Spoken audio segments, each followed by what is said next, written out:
it says it. Okay. You know, we don't like karma. I know a group of people in one big city who are wonderful human beings who do lots of social work. They don't even talk about karma. You know, you won't hear it from many Buddhists at all. But if we want to really get the big picture, sorry. Okay. If we really want to get the big picture, you know, which it certainly is, it's practiced and studied in the Tibetan Buddhist monastic university system, which is the basis of any Tibetan Buddhist, which includes me and, you know, and Kavita, you know, for example, Kavita and Krista, who run this group, et cetera, et cetera. And we really want to get the big picture, to get the coherent worldview of the Buddha. In fact, the karma is fundamental. It's the starting point. It's his actual view of why things happen. And to understand that, you have to understand the mind, which is the Buddha's view about the mind and karma. These are the fundamentals, the nuts and bolts of actually a person's practice. You go from there. On top of this, you can then do shamatha. On top of this, you can then become your own therapist and look at your mind. On top of this, then you add bodhicitta. And absolutely, on top of this, you realize emptiness. All of these other teachings, they are implied in this fundamental view about what the mind is, not physical, beginningless, endless, not the product of a creator, not the product of mummy and daddy, not the hand, you know, and not the function of a physical thing. It's fundamental. You might like the idea. I don't care. We're grown-ups. We're big girls and boys. We can dare to listen to things we mightn't like. I mean, we're such children sometimes. This is Buddha's view. You can't deny it. It's there in the teachings. The vast literature about this, it's huge. And this came from the Hindus before. These brilliant scholars and yogis and great who invented the ones called the technique called single point of concentration. They observed this. And this is the whole point. You can't begin to comprehend Buddhism if you can't understand that the mind is not physical. And you can't begin to comprehend that this is possible to cognize if you can't understand that you can access subtler levels through this technique called single point of concentration. So it's a whole kind of coherent worldview, you know. So I'm sorry you're going to get that big coherent world. I mean, I mightn't be so coherent, but it's the big worldview, and I think it's great. I love it. Okay. But don't believe a single word I tell you. Just because I'm a smarty pants and shout loud. Don't believe what I tell you. Just because I'm enthusiastic doesn't mean you have to be. Use your noggin, you know. Use your common sense. Take it as your hypothesis. Go slowly with it. Nothing wrong with that. And of course, it will be a while before we experientially realize the truth of it. We've got to have single point of concentration. I mean, the techniques are there, you know. So we've got to be very solid on the ground, step by step. So like we talked yesterday, it's really inspiring to hear the experiential implications of living according to this philosophy. And then we'll think, well, why should I live according to a philosophy? Well, guess what? You know, one of the commonest misconceptions, and it's very embarrassing to admit it, but the commonest misconception among those of us who buy into the materialist philosophical view, people say, oh, I don't believe in anything, because we have this bizarre idea that we know the truth, but everything else is belief. I mean, it's very ridiculous, you know, it's all belief. It's all views. It's all views. Materialism is a viewpoint. Christianity is a viewpoint. Australian Aboriginal dream time is a viewpoint. Everywhere you go in all corners of the planet, you're going to find humans who've come up with viewpoints about the universe. Well, this is Buddha's viewpoint, you know, and we've got and ideally, this is the Buddha's approach. When you've got the viewpoint that's in sync with reality, then you'll get happy, baby. We suffer because we're not in sync with reality. So Buddha's telling you this is reality. Don't believe him. Jesus tells you what reality is as well. So do the materialists, so do the communists. Don't believe any of them. Use your noggin, look into them, think them through. We're the boss in our lives, you know. So important.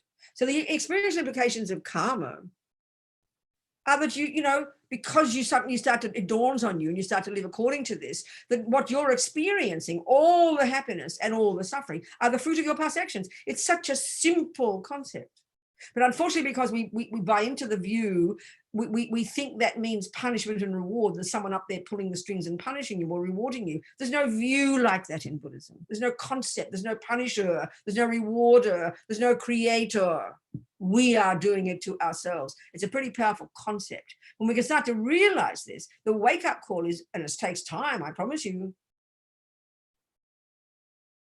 I mean, we can be practicing Buddhism for 40 years, doing all our tantric practices, doing our retreats, and we still get upset and angry and think it's not fair because our Dharma friend is mean to us. I mean, it takes time to buy into this. It takes time. Why? Because ego's view is we're so entrenched in the view of self-pity, me, innocent victim, it's not my fault, look at the whole world, it's all mean to me. It's very deep in our bones. When we realize this, we'll be very humble in our expectations of ourselves. And the other thing is, you can't equally, if you say, I like karma, I believe in karma, this is utterly useless. It doesn't help you. It doesn't help at all. Believing in botany doesn't help you grow a garden. Believing in mathematics doesn't help you count. It's a start, but then you've got to do the work. Same with karma. So the essential point we made yesterday, there's many ways of describing this natural law. And remember, it's a natural law. No one made it up. A crucial way to apply it in our daily life is that we look into our life, and that's why the analogy of a garden is a lovely one that the Buddha talks about this all the time, seeds and fruits, So we know perfectly well, if I see you playing piano really nicely, we know the reason. It's so evident. You've programmed your mind for 20 years with music and practiced really hard. If I see a garden full of flowers and veggies, we know you planted those seeds and nourished that garden all the way. We know that. It's logical, but when it comes to emotions and happiness and suffering, we have another whole load of weird discussions and explanations. It's someone else's fault. It's not my fault. Someone did it to me. The innocent victim becomes rampant. And it sounds brutal to say that, but really awful things do happen. People are suffering really badly. It's absolutely true. So initially, because we're obsessed with the suffering part, it seems monstrous to think that we created our own suffering, because we hear it as blame, as I'm bad, as punishment. No wonder it sounds heavy to us, but that's a mistaken misconception. It's a mistaken view. It's not like that. In just the same way that if you got, if you are unhealthy and overweight, well, we can blame ourselves. We're foolish. I'm bad, I've overeaten, but it's a logical thing. If you're getting cancer, it's because you've done something to your body. If you know you've got diabetes because you've eaten the wrong food. So we know that's the explanation, and then we can find the solution, by applying the antidotes. It's not blame, it's not punishment, it's not reward, but it takes time to hear that, because we can't help but hear it like that. Okay, so the implication of gradually choosing to abide by these laws, use this as your basis for explaining your life to yourself.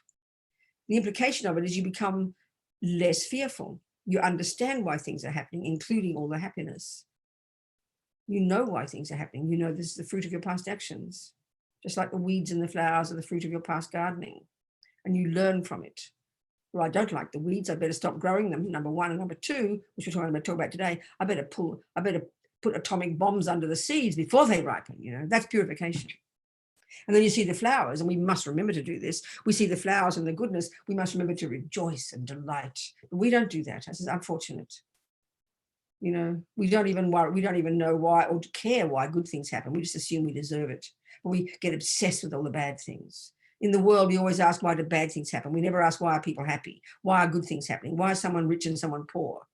Why is someone delightful? Why is someone get a job? Why is someone beautiful and healthy? We don't ask that question. And we only ask, why is someone sick and suffering? It's kind of fascinating. That's kind of thinking that botany only refers to the weeds, but the flowers just kind of happen. That's bizarre, isn't it? Flowers are there because of the same law as the weeds are there. We planted both. So as we grow with this one slowly, applying it every day, and it's hard work to do that, to counteract ego's misconceptions of attachment and anger, then you become more stable, become more grown up, we become more accountable, we own our experiences, and then we learn from our experiences. We know we want happiness and we don't want suffering. So we will apply the laws, and we'll regret this, and this is the purification. So we'll stop creating more of the suffering ones. And then next level of practice, we'll purify the ones we've already planted and grab them and get them out before they ripen.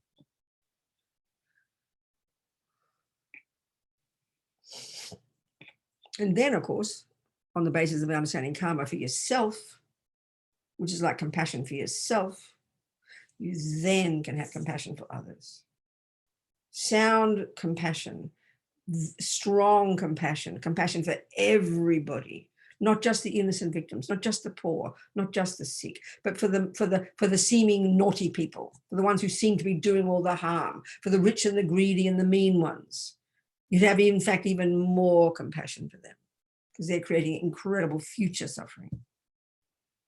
This is the attitude of the bodhisattvas, but it's based upon understanding karma. Without karma, you cannot have sound, stable compassion for all sentient beings. We hear that Buddha talks about that, but if you don't understand karma, there's no logical reason why you should have compassion for the harmers, why you should have compassion for the mean ones, why you should have compassion for the pedophiles. There's no logic. It seems too difficult. There's no logic for it. But if we understand karma, there is logic. Because everybody is experiencing suffering as a result of their past negative actions, and everybody now doing negative actions will experience the suffering in the future unless they change. That's the basis of compassion. It's like a mother for her junkie kid. Everybody else can't stand that junkie kid. She vomits in the soup, she steals, she's horrible to be around. But the mother, this is really the point, her heart breaks because she sees that junkie kid is harming herself. That's the point about karma. When we realize that we are harming ourselves, when we realize that therefore the pedophile is forget about the harm he's doing to others, he's harming himself now and the future.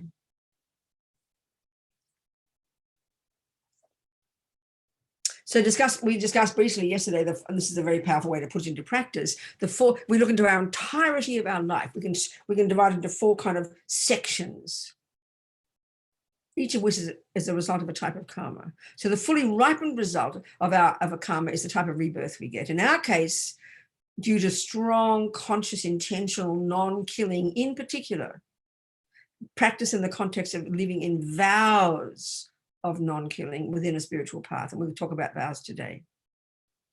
Buddha loves his vows. Psychologically, they're so powerful. So the first, category, the first way to look at our karma is the human being we are, in our case, a human being, not a lion, not a dog, not an ant, human. The second track of karma is all our personality traits. And we can see that Hitler's got a human body and Mother Teresa's got a human body. And we're somewhere in the middle, aren't we? Or, towards Mother Teresa, hopefully. The difference is they've got legs and arms and noses and eyes, they're the same, but the difference is their mind. That's the second way their karma has ripened. Our karma is in terms of the tendencies we have, our tendencies, our positive tendencies, our negative tendencies, our goodness, our love, our kindness, but also our being good at football or music or math. They're all tendencies. They're all habits we've brought with us. I mean, I'm fascinated when I go on YouTube and look at these 3-year-olds and 5-year-olds playing Bach. It blows my mind. That shows how deep the habit is with that type of tendency. In just the same way, and we don't like to think of it like this, some little children are quite cruel and kill. I remember reading an interview with one of those serial killers years ago, an American serial killer years ago called Jeffrey Dahmer. And I remember reading an interview, and he had very good qualities. He was a very nice man in many ways, but he had this awful tendency since he was tiny, he said. His mother didn't teach him. He didn't know why. Since he was tiny, he was compelled to torture. So, of course, we don't like that in our culture because we can't explain it. We can't blame God for that. We don't want to blame mummy and daddy. So who do we blame? Where do we find the source? We look back into the brain and go back into the back and the back and back, and we can't find the cause because it's in his mind from the past. Clearly, as from being an animal, with respect to animals, you look at it. Animals torture each other terribly. They live their lives living in total fear of being killed, or they kill one or the other. It's like a nightmarish life. We don't like to think that either because we like to think animals are sort of innocent as well. We're all living out our past actions, and some humans come into this life with heavy, negative, like animal-like actions, wanting to rape, kill, torture. Buddhist psychology refers to all living beings, by the way, not just humans. It refers to all the beings in the universe.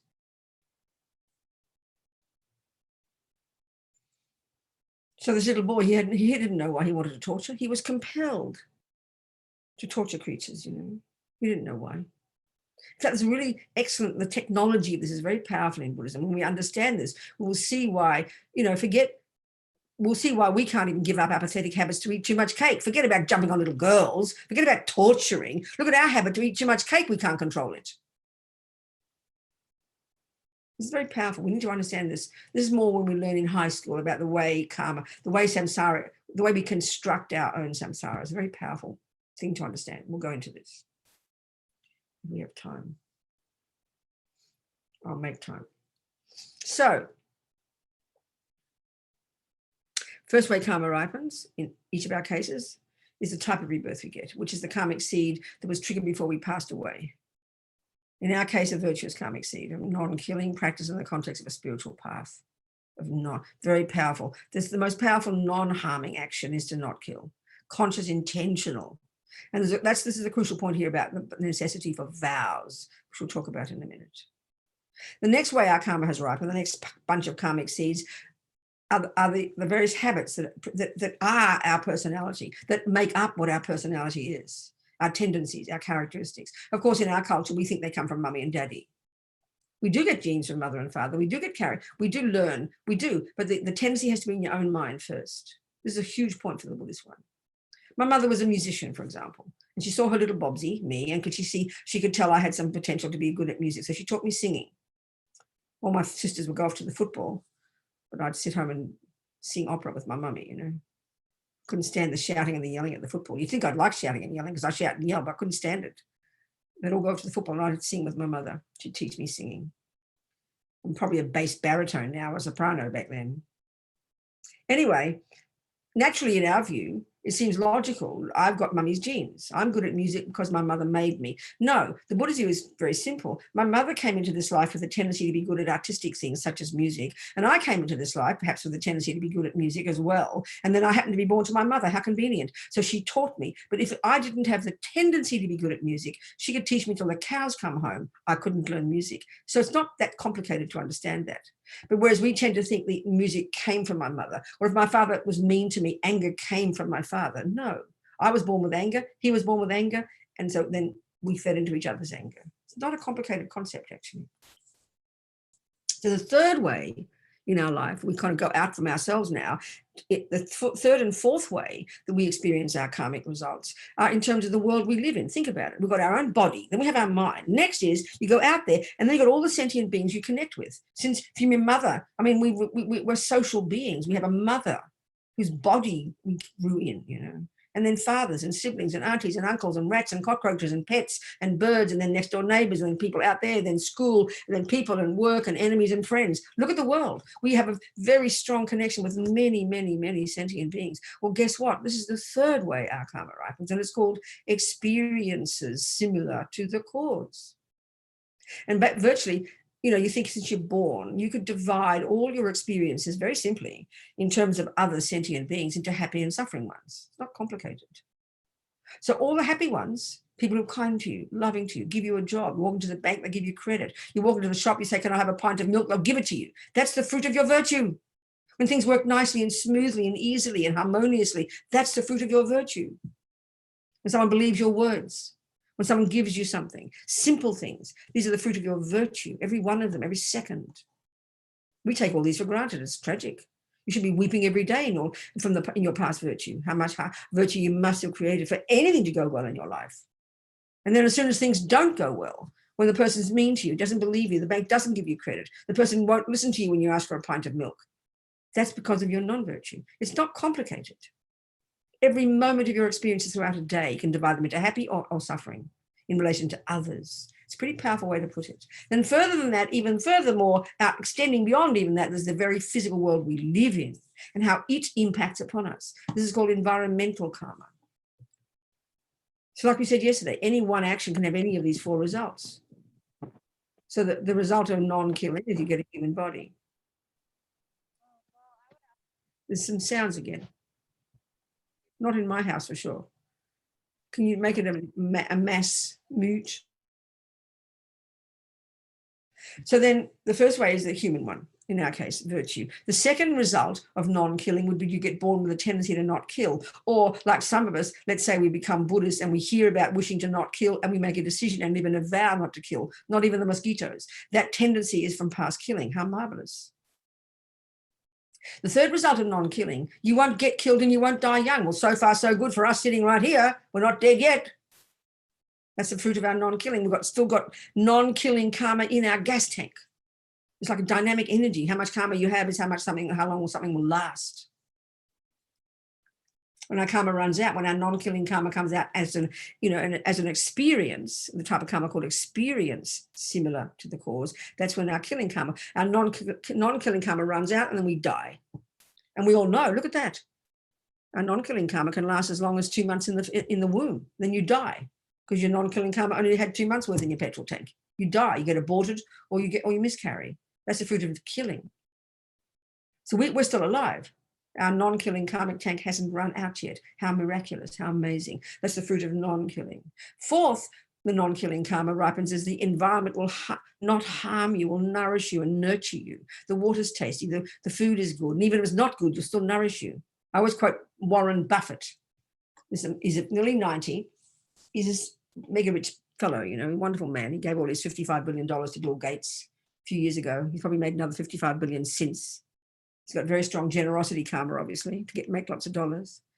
But anyway, incidentally, he seems a very humble man and lives in he just lives in a very simple way and wears all these few suits, and he has, lives in the same old car and same old house, gives all his money away. It's pretty amazing. But the interesting point is, I remember his daughter, I read his biography, and his daughter said, I've never seen water pass his lips. He's getting on for 90, okay? And his diet since he was a child, unfailingly, cheeseburgers, vanilla ice cream, and some flavored Coca-Cola. Now, as far as our medical system is concerned, he should be dead, but he ain't. That's the fruit of non-killing. He's still alive. I find that lovely. Anyway, so the 4 ways our karma ripens. And so if you can think of the way the physical world impacts upon you, and it's all described in the text, if it's, for example, due to sexual misconduct from like 57 lifetimes ago, the physical environment for you will be very smelly and yucky, your house might be very filthy. Look at some people's houses. You live in the best suburb. I remember reading about these 2 people in Connecticut, very busily going to their fancy jobs in the bank every day. And then their house began to stink and people complained. And then the people came and they found 47 dogs and shit from 10 years covering the floor. I mean, if that's the most, then they go to work in every day in their nice suits. Somehow you think, well, didn't they notice? That's the heaviness of karma. That's heavy sexual misconduct karma. The environment was disgusting. And it sounds very peculiar to us. The environmental karmic result of abusing people is that nothing grows. You're born in a desert. Nothing can grow. The environmental karmic result of killing is that the physical world harms you. Look at it now. This is environmental. Like I said before, see, for us, we might have COVID-19. That's the fruit of our past killing. And especially if we die. But if other people around us, which for us is the environment, think about it, people with COVID-19 around us, they mightn't be our neighbors, they're not doing anything to us, but as they're part of the environment. So like you're in a hospital full of sick people. I mean, apparently more diseases happen in hospitals than everywhere else. That means that physical environment, that's the karmic result of your past killing, that the physical environment harms you. Every way we're seen by others, past karma is the cause, our past actions. Every way the physical world impacts upon us, our past actions. Every way that our own tendencies, our past actions. Main cause of your own humanity or your animal nature, past actions. We are our own creators. There's a simple way to put it. His Holiness the Dalai Lama sometimes says that. Self-creation, he says. Of course it takes time to think of it like this, only because we're used to the other view, the materialist one. And this is not meant to insult the other view. I mean, the Dalai Lama is having these amazing, wonderful conferences with people who have the philosophical materialist view, the scientists, and they're all learning from each other. It's wonderful. There's like different ways of explaining. One doesn't contradict the other one, but you can find ways to integrate them, to look into them, to see them, to find similarities, but they're certainly different.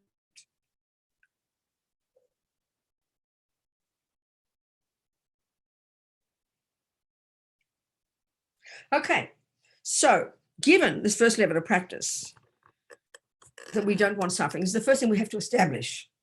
This is why I think it's so important to remember, we love the Buddhist, many people love the Buddhist practice and love the concept of compassion. Some people are very compassionate, have very big hearts, and love hearing the Dalai Lama talk about compassion, love hearing the Christian teachings about compassion and love. And it's amazing, and it is the point. It's the point. But the nuts and bolts of the fundamental work on yourself and your suffering and dealing with it and getting past it is the basis of your ability to have this profound compassion. We often leap to the compassion one, and we don't even think about our own suffering. So the Buddhist view about the Four Noble Truths, like we're discussing it here in this framework, is about yourself. When you read the Four Noble Truths, when you read about, if you're studying medicine, if you're studying nutrition, and you read about ill health, and you read about you eat this and do this and this and this, you don't keep thinking, oh, these poor people out there. You think, oh my God, I better see myself first. I better check my own nutrition. I better learn out to what to eat so I can be healthy. Then you can help others. We often leap over that, and that's very common among Buddhists. We leap over the karmic one. We leap over the junior school and high school. Oh, I'm not suffering. Look at all these poor people out there. Maybe we've not got the gross level. And like we said yesterday, and we're going to keep on that one because we want to purify, but let's look at the second kind of suffering. This is a more nuanced one, more subtle one, not what we don't think of as suffering. And this is really getting into the essence of Buddha's understanding of the universe. So like I said yesterday, the Four Noble Truths. We'll go back to the first one because we want to purify the main suffering of suffering ones. And we're going to go into that, the four opponent powers. We'll discuss that. But let's look at the subtler level of suffering. So we go to the first noble truth. There is suffering, three kinds. First kind, the suffering of pain, the suffering of suffering, which we all agree with, the bad things happen. Two, this is the tough one. Let's look into this now. This is getting closer to the real essence of Buddha's analysis of the mind and of suffering and of how to be free of it. He calls it the suffering of change. It sounds kind of simple. And when we hear the analysis of it, it sounds simple, kind of boring. But we've got to really get our teeth into this one, Okay. The suffering of suffering, speaking simply, is when the bad things happen. And we get that. The suffering of change is what we refer to as when the good things happen, as happiness. And that's it in our world. We want the nice things, and then we don't want the bad things. So we spend all our lives avoiding the bad things if we can and trying to get the nice things. So, okay, we've got to look a bit more deeply now into what drives this. Then we'll understand it. If we look into the second noble truth, we see the Buddha's view of the causes of suffering.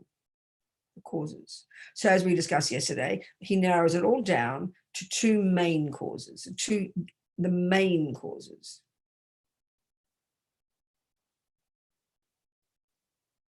So the two main causes of that moment of suffering, when somebody like Steve punches me in the nose or something, the two main causes don't include Steve. He's a catalyst. He's a catalyst, merely a catalyst. For us, he's the main cause. And there's one solution: harm Steve back or punish him or sue him or whatever. I'm talking about you, Steve. You're a naughty man. Unless they say, it's the same for happiness. Remember I said yesterday, Rosanna's kind to me. There's two main causes, Buddha says, for my happiness as well. But I think all my happiness is caused by Rosanna. I put all the responsibility for my happiness onto Rosanna. I put all my experiences of suffering onto Steve. This is what we do now. This is our view in the world. And you look at the behavior of the world and you can see that's how we think. So what's informing that? Attachment and anger. Well, let's do the analysis. It's very powerful. Buddha says, yes, Rosanna does play a role in my happiness. You can't deny it. And Steve did punch me. Everyone saw it. He does play a role in my suffering. But the Buddha's a way of saying it, and this is the point, and this is the tough part. He's merely a catalyst for my suffering. And doesn't mean that he's right. It's not cool to punch somebody. But Buddha's explanation explains to me the two main causes of my suffering. One is the action I did in the past, like that, to harm Steve 2.5 lives ago, speaking simply. And the cause of my happiness is the same. Some action I did 2.5 lives ago to that consciousness that's now known as Rosanna, some kind action to her.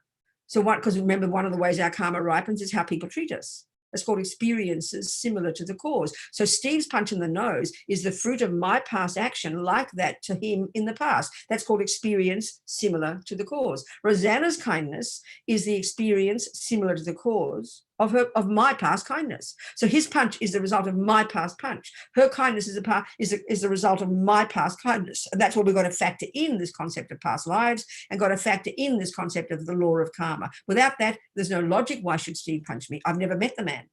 There's no reason Rosanna should be kind to me. It's out of the blue. I haven't met her.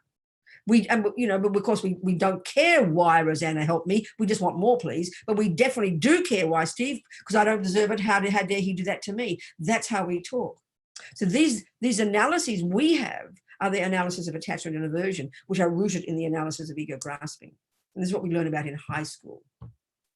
So here, the understanding we've got about the second kind of suffering is what we learn about in high school when we learn to be our own therapists. So let's look at this suffering of change. Suffering of change.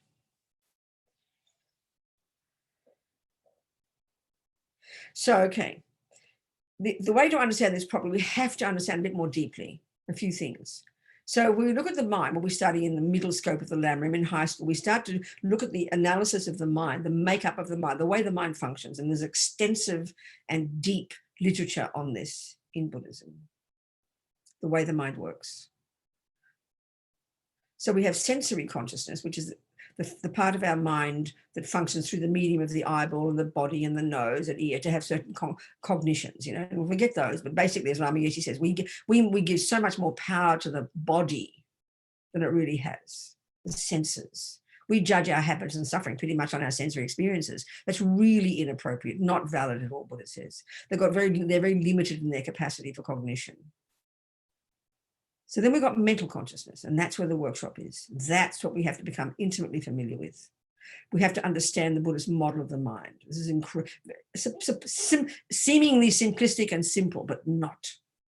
So all the contents of our mental consciousness, our thoughts and feelings and emotions and unconscious and subconscious, intuition, all this entire spectrum of our inner being, this is known as our mental consciousness. Mental consciousness. That's where the workshop is. I often use this as an example to really see the difference. It's important for us to distinguish between sensory experiences and mental. This is massive. This is huge in Buddhist psychology. So when we study Buddhist psychology, we learn first the epistemological model of the mind, the way it functions. And I tell you, this is beyond fascinating, highly technical. We're not describing the brain. We're describing our cognitive process itself. So this is totally fascinating. I'm not going to go into that here. We're going to mention one crucial point, though. In the epistemological model, the way the mind functions, we've got sensory and we have mental. Then in the psychological model, that's where we look into the mental consciousness. We're going to do that in a second. But let's just look at this point first. I always use the same example, you know. I will tell you that this is a very nice cup. It's a very beautiful cup, well-designed cup, I'll say. I'll tell you that. So naturally, you think my eyes see a well-designed cup, a nice cup, a pretty cup, you know. We don't question it, but that is nonsense. We're not being clear. When I see, if I'm in love with Steve, you know, I'll tell you, Steve is the most handsome man in the whole universe, the most divine man. You can't imagine. His voice is beautiful. His body's beautiful. Everything about it is beautiful. We know that experience. When you're in love with somebody, you know they're the most divine person since the beginning of time. We know that. And we assume my eyes are seeing a handsome Steve. My eyes are seeing a beautiful cup. Nonsense. This is a really very important point to understand. What's actually happening is this. The sensory consciousnesses, meaning the capacity for eye consciousness, ear consciousness, nose, taste, touch, the five, right? Consciousness, remember, is not physical. So eye consciousness is that part of our mind that isn't physical, that functions through the medium of the eyeball and all the other bits and pieces in order to have a cognition. So everything our mind does, every cognition we have, whatever happens in the mind, each moment is a cognition. And all cognitions have a thing they cognize. They refer to the mind as subject. And there's always an object. Every moment of mind has an object, something it cognizes. So eye consciousness, I pick up this, you know, object, and my eye consciousness goes there. So what my eye consciousness can only cognize, in fact, is two things: shape and color. That's it. That's it. It's very limited. Ear can only hear sound. I'll say to you, wow, listen to that Miles Davis, one sound of that trumpet note, and I'll bliss out. That's Miles Davis, I'll say. My ear consciousness does not have the capacity. It can only hear mere sound. So the obvious question is, and this is the point, what part of my mind is cognizing a beautiful cup? That's your mental consciousness. Tibetan's point here. That's your mental consciousness. That's where the workshop is. That's all the dramas, all the opinions, all the viewpoints, all the love and the hate and the joy and the bliss and the pain and the suffering and the psychosis and the whatever you want to call it. That's where the workshop is. That's your mental consciousness. This is what we have to understand and unpack and unravel and reconfigure. This is the job of being a Buddhist. The senses are really limited in their capacity for cognition, but we give them so much more power than they have. And this is so profoundly misleading. We really will get beyond confused. And our trouble is our body is so enormous for us that we only even notice we have feelings when the body's involved. That's our problem. That's why we'll go crazy. We wait until we can't get out of bed one morning because we're inert from depression, or we wait till we want to kill somebody before we go to the therapist because we don't notice what's in our mental consciousness until the body feels something. And that's the grossest tip of the iceberg. It's a really profound point, you know. Okay, so now in the mental consciousness, we learned about this in high school. Junior school of karma. This is now the mind, which is the everything, which comes down to everything. Buddha's analysis, his presentation of the mental consciousness at the level we function at in day-to-day life, in terms of 3 categories of states of mind. 3. In other words, every tiny thought or feeling you ever have will fit into one of these 3 categories. It's a very clear presentation. There are those that are neurotic, deluded, disturbing, distressing, ridiculous, painful. We know them. Attachment, hate, jealousy, fear, anxiety, low self-esteem, arrogance. We know them intimately. These are all rooted in this primordial, deepest misconception of all, the deepest delusion of all, the deepest disturbing emotion of all, called ego grasping, which is the one that clings to this sense of a separate me. It's so subtle. That's where Buddha's teachings about emptiness come in. So all the neurotic, deluded, distressing, disturbing states of mind. Buddha actually articulates 84,000 of them, quite distinctly, a vast map of the mind. But he narrows them all down, subsumes to 3. It's very helpful. The 3 poisons, the 3 toxic emotions: ego grasping or ignorance, attachment, and aversion. And they've got a hierarchical relationship. Then you've got the positive, next category is all the positive ones, the virtuous ones, the beneficial ones, the useful ones: love, compassion, kindness, generosity, forgiveness, intelligence, joy, you name them. Well, not joy, the others. These positive emotions. Think of them. We all know these intimately. So the first lot are the source of our pain. They're delusional, they lead us up garden paths, and they cause us to harm others. And they cause future unbearable suffering. And this is what karma is. The second lot are valid and virtuous and reasonable and connect us to others and make us harmonious and loving and compassionate and beneficial to others, and then bring future happiness. This is fundamental to understand in the view of karma. This is the mind.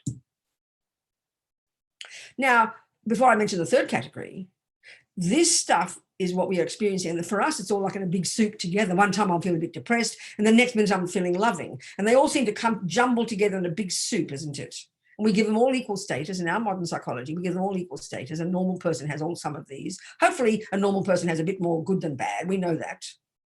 But we don't ever have a view, there's no view in modern psychology at all in any shape or form that would suggest, as Buddha does, this is his unique point, that the negative ones, the unhappy ones, the deluded ones, the non-virtuous ones, the neurotic ones are not at the core of our being and can be removed. That's the fundamental point in the entirety of the Buddhist path. And all the job we're doing from here to Buddhahood is identifying, distinguishing between these 2 kinds of states of mind, to rid the mind of the rubbish and stop following their stories, and to grow the other stuff until you've perfected the other stuff and rid the mind of the rubbish. That's the job of being a Buddhist, from here to kingdom come, you know, that's it. So we need to be able to make the distinction then, first theoretically and then experientially, between the neurotic, deluded ones and the valid, virtuous ones. This is the fundamental job of being a Buddhist. This is the job of being a Buddhist. This is the job of being a Buddhist. So you can't do that if you don't study that model, can you? You can't just start becoming a magician in the garden if you don't study botany. Well, this is Buddha's botany. Karma and the mind, you know, karma and the mind. So now, third category. All this is going to help us understand the second kind of suffering. The third category, I like to call them the mechanics of our mind. Those parts of our mind that are fundamentally necessary to function at all. Whether you're a murderer or a meditator, you need concentration, don't you? Whether you're a murderer or a meditator, you need good focus, good attention. You need discrimination. Discrimination is a part of our mind that's happening every single second in the mechanics category, the third lot. That is in our ability to distinguish between anything and anything every second. Without that, you'd be eating poison, you'd be dead. You'd fall off a cliff because you can't distinguish heights and sizes and shapes and colors. It's a miraculous part of our mind that's functioning every second. Birds have it. Birds have it better than we do. That eagle from 1,000 feet can see exactly that fish for breakfast. That's discrimination. They've got focus, they've got intention, they've got concentration. That's all the mechanical parts of our mind. I call them mechanics. They call them in the literature neutral, which makes us think they're not important. Neutral there means not deluded and not virtuous, but necessary.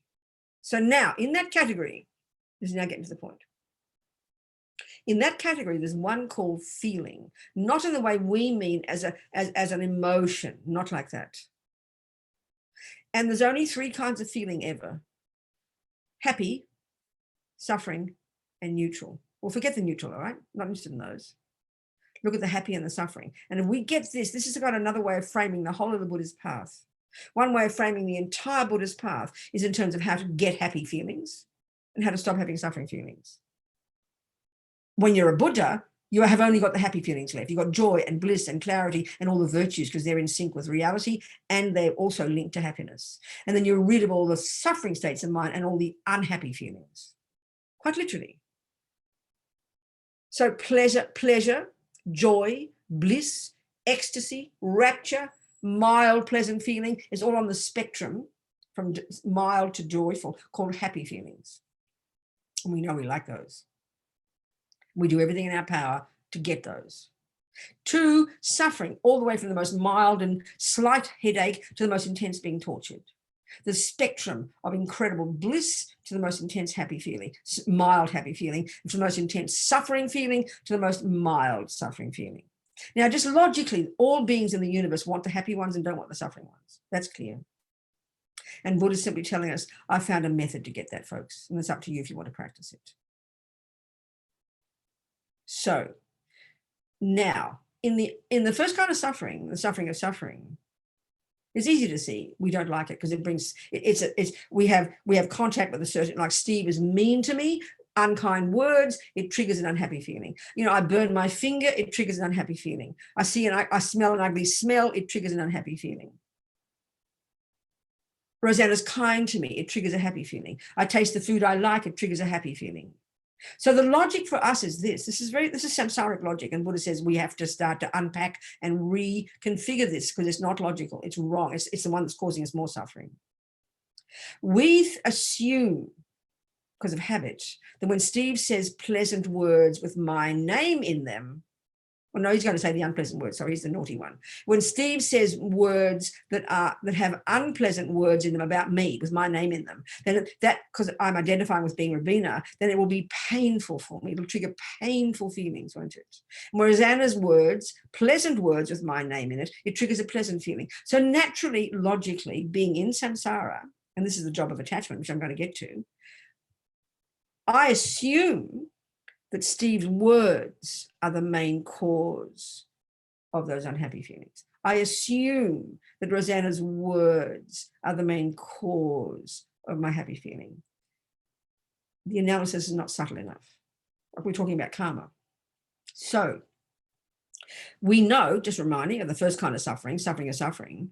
Steve's, ego thinks that he's the main cause. He's only a secondary cause. Like I said before, it's my past action of unkind words directed at who was Steve 2.5 lives ago, driven by my anger. Those two of them, karma and delusions, they're the 2 main causes from the past that now are ripening as Steve's unkind words and my unpleasant feelings. I'm the cause of them. Now, let's get to the pleasant feelings. Because Buddha's saying, at the moment, when Rosanna's kind to me, I think her words are the main cause of my happiness. No, my past virtue and driven by my past action of kindness to Rosanna 2.5 lives ago, or 1,000, driven by a virtue, is now ripening as Rosanna saying kind words and my pleasant feeling. They're both the result of my past actions. Now, the point is this. You think, well, that's lovely. I want more of that, please. And we do. But Buddha's got this analysis that says even that is a level of suffering. And the only way to understand that is to understand attachment. So effectively, in the Four Noble Truths, the main cause of suffering is attachment. Because attachment is the cause of when bad things happen, is when attachment doesn't get what it wants. And when good things happen, is when attachment does get what it wants. But attachment is the fault. Attachment is the problem. So now we have to distinguish between attachment and pleasant feelings. This is the only way we can understand the second kind of suffering. So why is it that when Rosanna's kind to me, what turns it into becoming suffering? My attachment. My attachment pollutes it, because attachment is this state of mind in me, this junkie in me. This junkie in me is the main voice of ego grasping that feels that I'm nothing and I'm nobody and I'm empty, I'm dissatisfied and I'm hungry. So it's this emotional hunger that's searching for delicious things out there, believing totally that thing, delicious thing out there called Rosanna's words, when I get it, it'll make me happy. And the fact is the point now, it does trigger happiness. It is not wrong to say that pleasant sound coming from Rosanna's mouth, and it's pleasant because my name's in it, and I identify with it. I hear that sound and I get a happy feeling. That's a fact. I eat the chocolate cake. It does trigger a pleasant feeling. That's not wrong. Buddha says that's correct, but he says we're misunderstanding it. We're not seeing it in the complete picture. So what's happening is this. So forget Rosanna now. Let's think of the cake. It's more simple. Attachment in us. We're driven by ego grasping, which gives rise to this bottomless pit of attachment, this hunger, emotional hunger, dissatisfaction that believes totally that when I get the cake, I'll get happy. It believes that. That's its philosophy, and it drives us. So I'm feeling dissatisfied. Oh, what's missing? You know. Oh, then I go, oh, chocolate cake. And the little bell rings. I get excited. I stand up. I go to the cupboard. I open the door. I'm anticipating. And this is all attachment working. Attachment's getting completely excited, anticipating, because it's feeling hungry. Remember, attachment is emotional hunger. Haven't got enough. So cake's going to fill me up and make me happy. That's the point. So we get the cake. I can't wait. I'm anticipating. First of all, hungry. That's attachment. Then I'm anticipating. That's attachment. I can't wait. I'm so excited. And often the best part of attachment is the anticipation. You can't wait to get the object. You can't wait. And I get it, and my stomach is empty. All the conditions are perfect. The cake's on the plate. It's got the nice whipped cream on it. It's just so divine. I can't believe it. I can't wait to get it in the mouth. I won't put it here. I'm not stupid. I know which hole it goes in. I won't just sit there and look at it and forget to eat it. No, everything is driving to get it in this hole here. And then what happens is it hits the senses. That cake meets the senses, and indeed a happy feeling is triggered. Definitely, it happens. A happy feeling is triggered. No argument. That's what we mean by happiness. But Buddha has this analysis that goes further. We know it when we hear it, and I'm going to describe it, but we don't like to hear it. It's too depressing. He says, I agree with you, Robina. It really does trigger a pleasant feeling. And if you look in your life, we can definitely, without being too gross about it, we know that it's not just cake you want to have contact with. It's usually bodies. It triggers the best feelings in the universe. We know that. Can't wait for those delicious, intense, happy feelings. So happy feeling means happiness. That's what happiness is. And it's not a virtue. It's not a non-virtue. It's just something natural. It's neither good nor bad. But first of all, right here now, our problem is we conflate it with attachment. We think attachment equals happy feelings. That's why we get all guilty and neurotic. Even to say the word pleasure, it sounds like a sin, you know. Oh, I'm not supposed to have pleasure, because we conflate pleasure and attachment. Complete mistake. Attachment is a delusion in the second category of states of mind, and pleasant feeling is in this third category. This is one of the mechanics of the mind. Based upon the type of body we've got, a sensory body, you meet a certain object and it triggers a certain feeling. That's it. So feeling is neither good nor bad, but we desperately want them, and attachment's job is to find the object that we think will cause it. So now where's the problem then? Where's the problem here? This is Buddha's deeper analysis. He'll say, well, Robina, have you noticed? Have you noticed that the happiness doesn't last? Just keep it simple. Have we noticed the feeling doesn't last? And of course we've noticed, but we don't want to hear about this. So let's just do the analysis. The first mouthful is always the best. You can't believe the happy feeling. You can't believe the delicious joy of that first taste. But you've got to ask the question, because it's the best moment, why do you want to put another piece in the mouth? Well, this is the reason. We don't like to hear it, because the pleasure already has diminished. The second you've got it, already it's going downhill. So you've got to rush in another piece to keep it going. And so, of course, the belief is, if I keep putting the cake in, I'll keep getting happy feelings. We believe that, but we know it's not true. We can't bear it. So what's it like after the fifth piece? You keep trying, mouthful after mouthful, and you want to sustain that happiness. You can't without the cake. You've got to keep shoving the cake in. But then the tragedy is, the more you put the cake in, the more eventually what happens? The pleasure has gone downhill, and it is going downhill fast. Every time you put a piece of cake in, attachment is convinced if I have another piece, I'll get more happiness, and it's desperate for the more happiness. But we know as you keep putting the cake in, the feelings become disgusting. So it changes from happy feeling to unhappy feeling, until eventually you have to put the cake on, no longer put the cake in the mouth, because you would vomit. Now we know this is true, but it seems too brutal and mean and unkind of Buddha to point it out. Look how we resist this. We can't stand it. This is scientific fact. So this is the suffering of change. It's the second kind, like a honey-covered razor blade.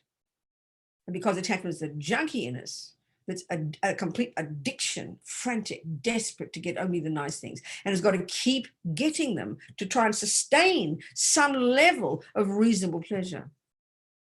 Now, the Buddha's point is this: honey child, Robina, sweetie pie. There are other methods to get happiness. Well, first of all, without even being complicated, he says, Robina, if you practice virtue, kindness, love, compassion, generosity, forgiveness, which are the voices of not ego, they're the voices of connectedness with others, they will trigger pleasant feelings and they will last longer. Have you noticed that? People all know that. Some people, we know some people who are just more kind and loving and compassionate. They all seem to be smiling. We don't understand them. That's because of virtue.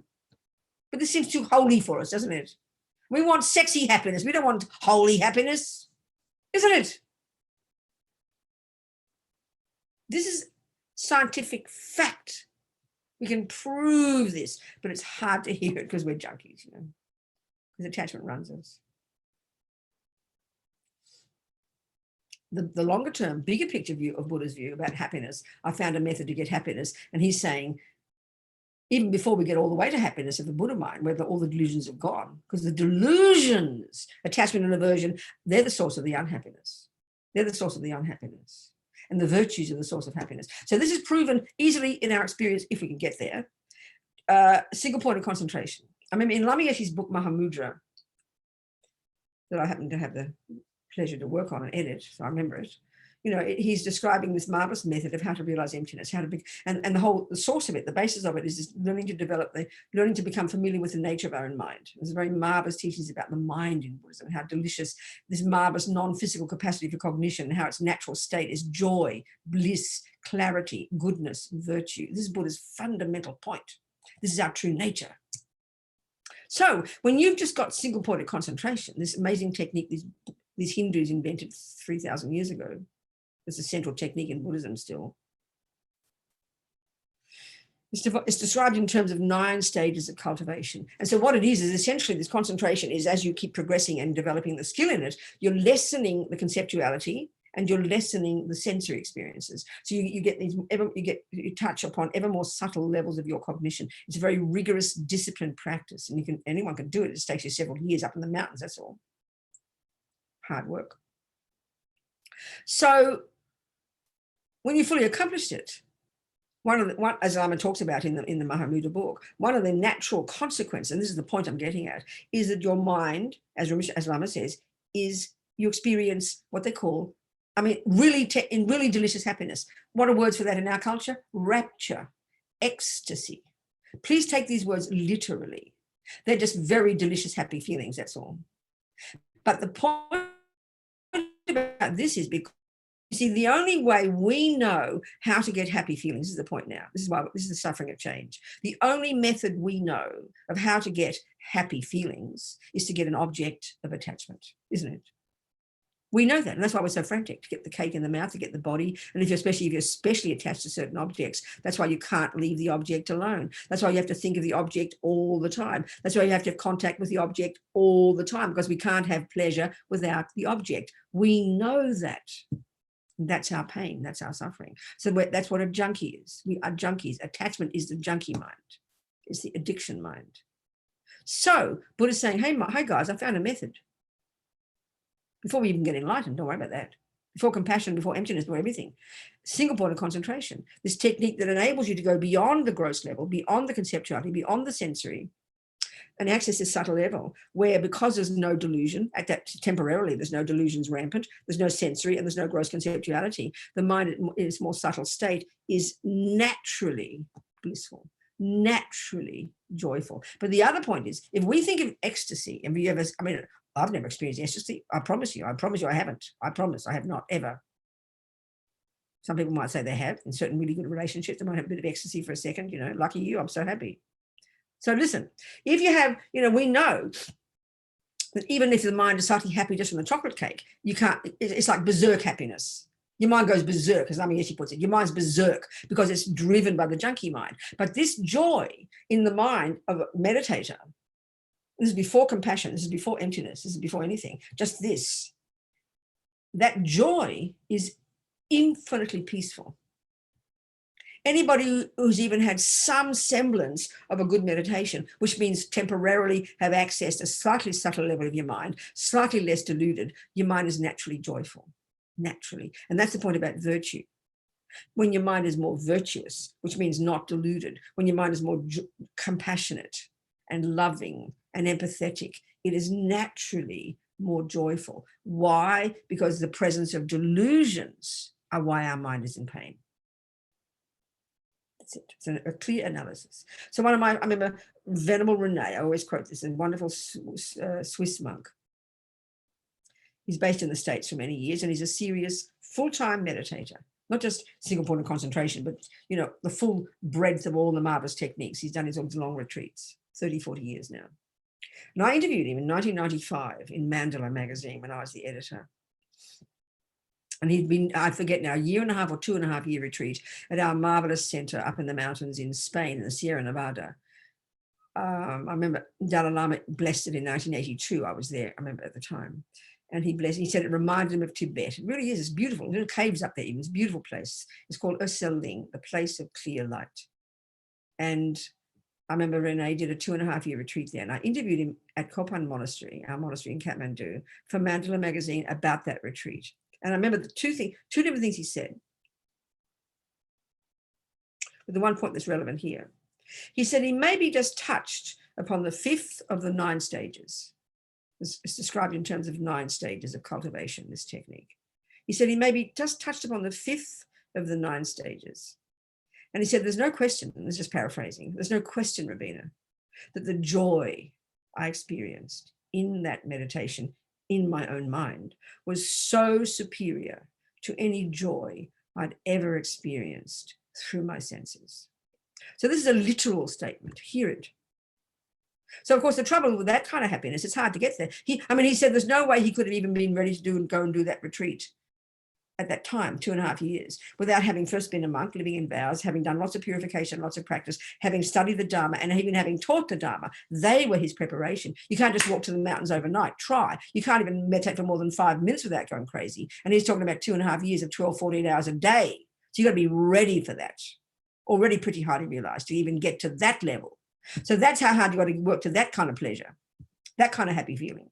But those happy feelings, Buddha's simple point is, this does not depend upon access to an object of attachment. This is the kind of point that Buddha's making. When we initially hear that Buddha says we've got to give up attachment, and he doesn't yet tell us what he's really found, we've got to get there about this happiness he's found. We don't hear it like that. We hear it as punitive.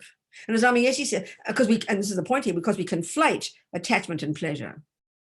As Lama Zopa said, when we hear the Buddha says you've got to give up attachment, we go, oh, I've got to give up my pleasure, I've got to give up my happiness. That's why we hear it as fundamentalist. That's why when you don't understand Buddha's teachings properly, you end up just chucking out the baby with the bathwater, thinking I've got to walk around being miserable all the time. It's revolting. It's a complete misrepresentation.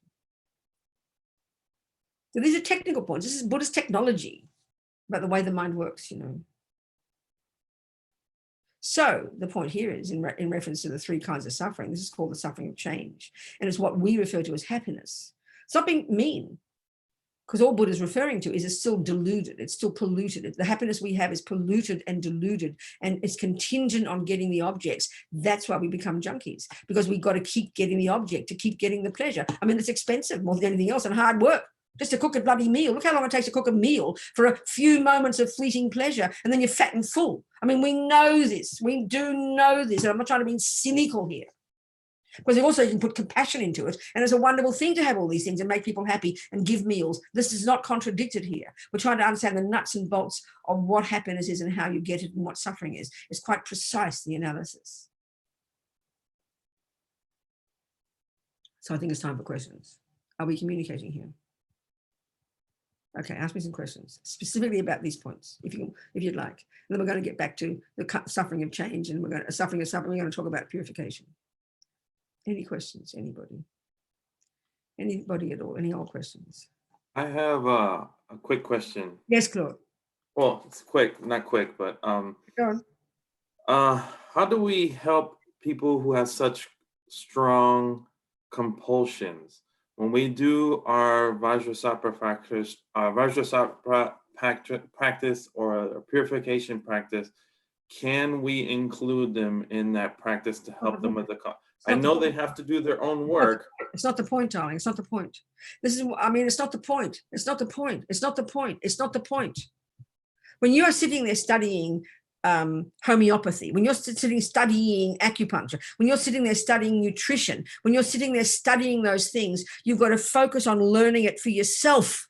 And why are you learning it? What's the big reason? What's the big reason you're learning? What's the long-term reason you're learning how to heal, isn't it? The reason you're learning homeopathy is to help people, right? Well, then you don't have to ask that question. You're not asking, as you're studying homeopathy, you're not saying, how can I help people? And you know why you're studying is to help people. But you've got to know it for yourself first. You've got to learn to be your own homeopathist, your own acupuncturist, see your own suffering, your own problems. You heal those. You've got to have compassion for yourself. And then you're qualified to help others automatically. Don't keep jumping over your own suffering. You've got to vomit at your own suffering and be sick of your own suffering and understand your own suffering of change and suffering and all pervasive suffering, and be vomiting at it and understand karma and want to get rid of this bloody suffering. Then you are qualified to help others automatically. That's my answer. Does it make sense? Thank you. Does it make sense? Good, darling. I'm happy. Cool. Okay. Venerable Robina, can you hear me? I've got a question. Yes, Lisa, talk to me. Okay, it's about insight meditation. Yeah. So I find that I get into the swing of things with meditation. I'm feeling very peaceful. And then I start seeing things. An example is I saw a woman, and it turned out she was the dead aunt of the chief medical officer at the hospital I worked at, who I barely know. I just knew she was related to him. I understand. So what's the question? And this happens frequently. You see in your meditation? Yes, and then it freaks me out, and then I stop meditating for months. I understand. Okay. So, okay.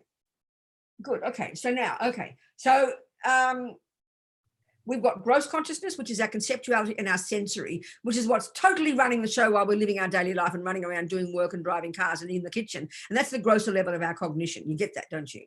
So as soon as we sit down, either when we dream or we start to even be a bit quiet, some people, and this is probably due to past karma, that we've got a tendency to be able to calm down in our meditation. It sounds like you can. What you're beginning to do is you're beginning to lessen the gross level of the conceptuality and the sensory, and you're moving towards your more subtle level of cognition.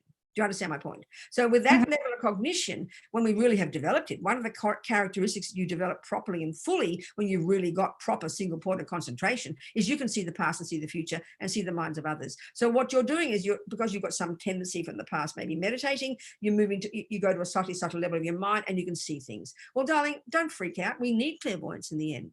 We need clairvoyance. We need to be able, when you're really evolved, we see the minds of others perfectly. We can see their past, we can see their future, and that means we know how to help them. That's the point of it. So lots of people have experiences like this, and it freaks people out. Of course it does, but don't be freaked out.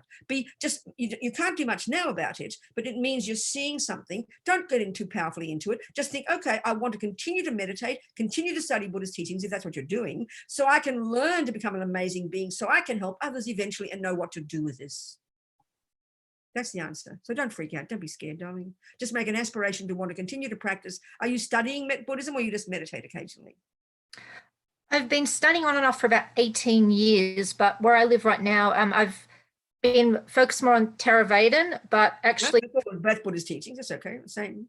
Well, actually, from watching you on YouTube, I've actually now been more interested in Tibetan, but in Vegas, there really isn't anything. No, I understand that, yeah. So what I'm even what I'm talking about all here, all this is the Theravadan level of the practice. All this is the same everywhere in the world. In Burma, in Thailand, it's all about karma and the mind. All these teachings I'm describing you now from the literature is the same teachings you study in the Theravadan tradition. But often what happens in some of the Theravadan centers, you only do the meditation. You don't study the philosophy. That's the point. But what I'm describing here is everything you'd learn if you were studying all the texts in the Theravadan. You're exactly hearing this. What you wouldn't study in the Theravadan is the bodhicitta part. Do you understand? That's the Mahayana component. This is the basic stuff of all Buddhist teachings. It happens to be in Tibet, they study all of it, that's all. And it's the text. And I mean, you can see the benefit, hearing the nuts and bolts of how karma works, hearing this explanation of your mind. You go, okay, now I understand. Otherwise, just meditating on its own, we don't know what's going on. We don't understand the mind. We freak out sometimes. We don't know how to understand it, how to interpret it. And that's what's important, darling. Yep. No, and I'm certainly finding that the Tibetan has more of a framework. And so I'm certainly, as I said, yeah. So just keep going in it. Keep going, but don't be scared of that part of yourself. Just make it think, okay, I want to continue to develop my qualities, to be able to develop qualities so I can be of benefit to others. And I don't know how to use this now. I'll just leave it there. And you have an aspiration to be beneficial. Maybe you just, have some compassion or something. That's all. And leave it. Don't be scared of it, darling. Absolutely. Okay. Do you understand? Yes. Thank you very much. That's wonderful. Thank you, darling. You live in Vegas, you said? Yep. How wonderful. An Australian girl in Vegas. I haven't been there. I must go one day. Yes, that would be wonderful. You can invite me, I'll come. If I get invited, I'll go. I'm a cheap date, I'll go anywhere. Think about it. I'd love to go to Vegas. Okay. Okay, yes, who's talking now? Steve. Oh, sorry. Steve, go baby. Steve, yes, talk to me, Steve. Okay. One of the structures of Tibetan Buddhism is the medicine Buddha practice, which has been recommended that's exactly right, yes. So can you say something about how that is working on our own ego and what effect it is having on I understand. Okay, that's another whole discussion here. Can I leave that until we get to the purification practice? Sure. And then we'll talk about doing it in the framework of the Buddhas, and that's where we'll discuss the Buddha's role. Good. Okay, fine. I won't forget. And if I do, you remind me, Steve. Venerable Robina? Yes, who's talking? Donna. Yes. Ask Donna, talk to me, darling. Hi. Remember me? I used to work at Wisdom in Boston. I came to your last weekend in San Antonio. Remember, I came with the Catholic nun. Remember? Okay, that's right. I remember. Yes. Yeah. How are you? Good, question. I'm wondering, is it a good practice or thing to do to focus on rejoicing? You said we tend to focus on, why did that bad thing happen to me instead of why did this good thing happen? That's right. Or why are good things happening? That's right. And is it a deliberate thing that could be beneficial to focus on that rejoicing, perhaps? Or there's no question we don't, and the trouble is we don't do it because but this first stages of practice, the way that Buddha's teachings are framed, we've got to first understand the weeds in the garden and why they're there before you can begin to know how to grow the flowers. But we often forget about the flowers part, and the rejoicing is, once you've done your weeding and you're knee deep in the dirt, you can easily get carried away with misery. But if you step back and go, wow, I'm rejoicing in this good job I'm doing, I'm getting rid of the weeds so I can grow the flowers. It's absolutely necessary practice. It's crucially important, but we commonly forget it.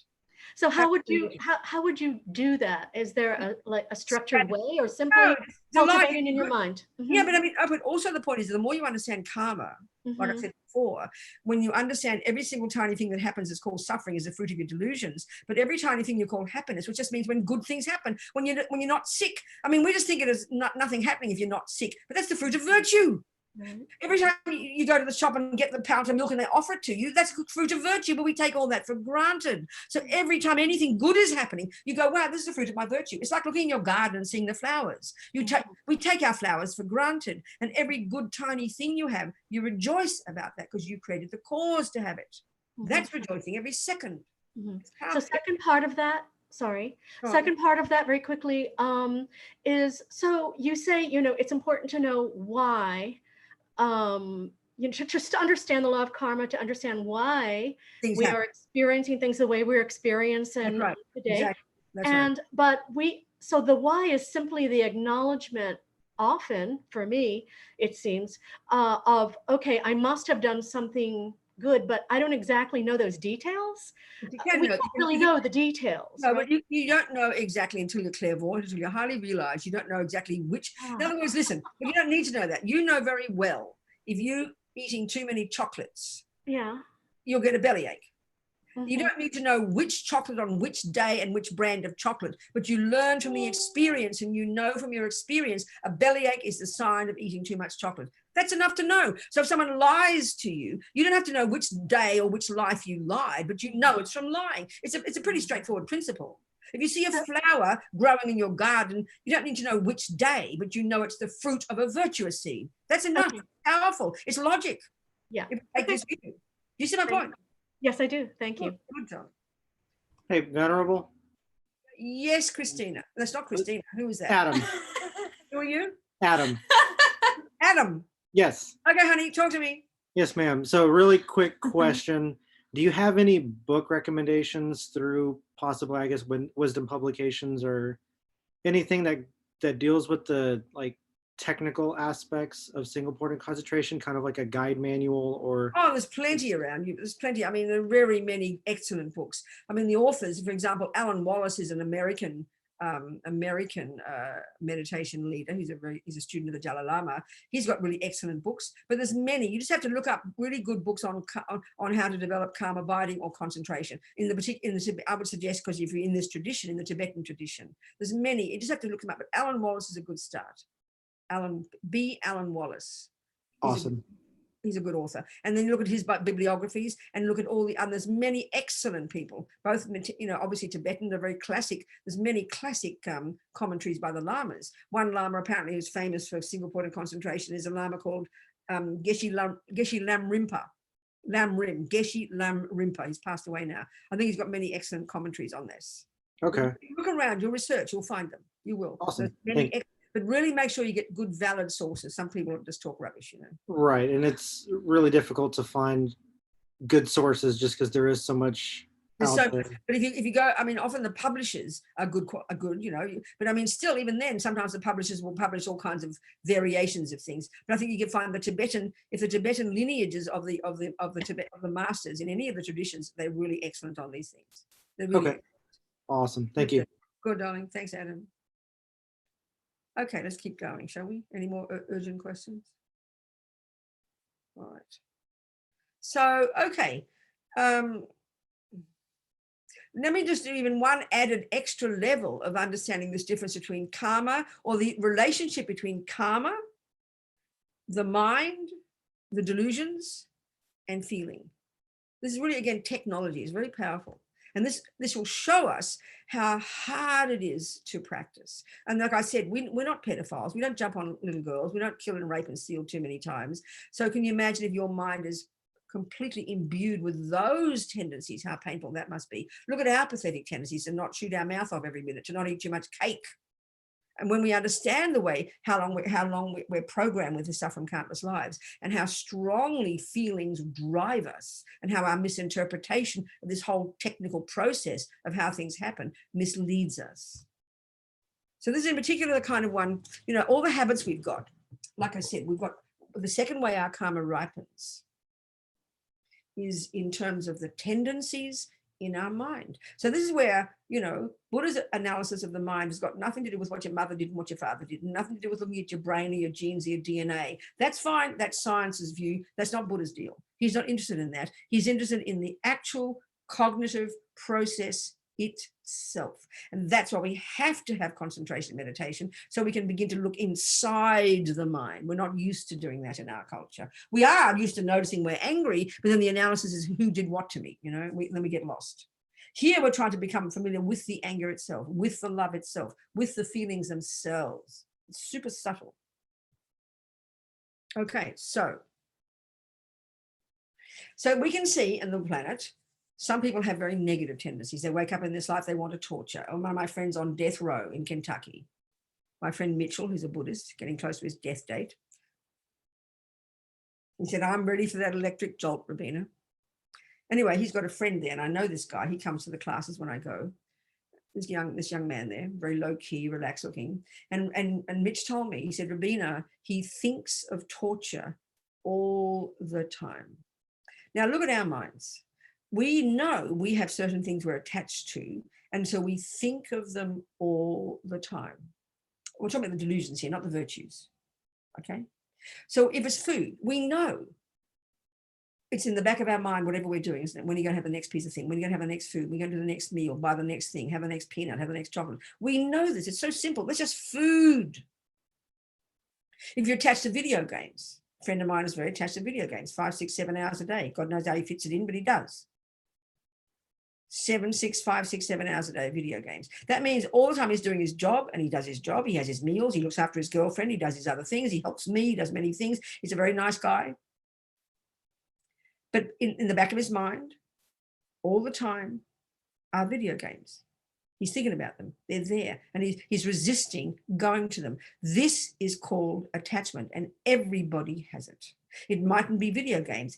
It might not, it is often food. It's common to have attachment to food. But we're mostly unconscious, aren't we? We're not really aware of it until we suddenly see ourselves stuffing the cake in.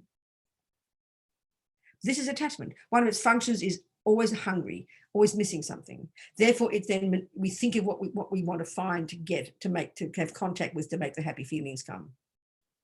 So we anticipate it, we think about it, we want to be near it, we can't not think about it. We get this, we understand this, and the more we become familiar with our minds, we're going to start to see this at a deeper level. Now, this is including good people.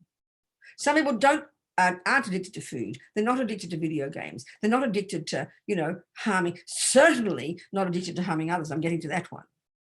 But we've all got attachment. And often some of us who work so hard and help many people, still there's attachment there, but it's a much more nuanced or subtle level of attachment. It's attachment to being a nice person. It's attachment to helping people. And that's a good attachment, better than nothing, but still it's attachment that pollutes it, because attachment is I-based, it's neurotic, and many of us have this attachment to be seen to be a good girl. And we're rushing around helping other people and wondering why we get abused by others, and wondering why we get exhausted, because our love and compassion is polluted by attachment. So it goes to really subtle levels, So the grosser level of attachment is when it is for the food, for the video games, for the sex, whatever it is, whatever it might be.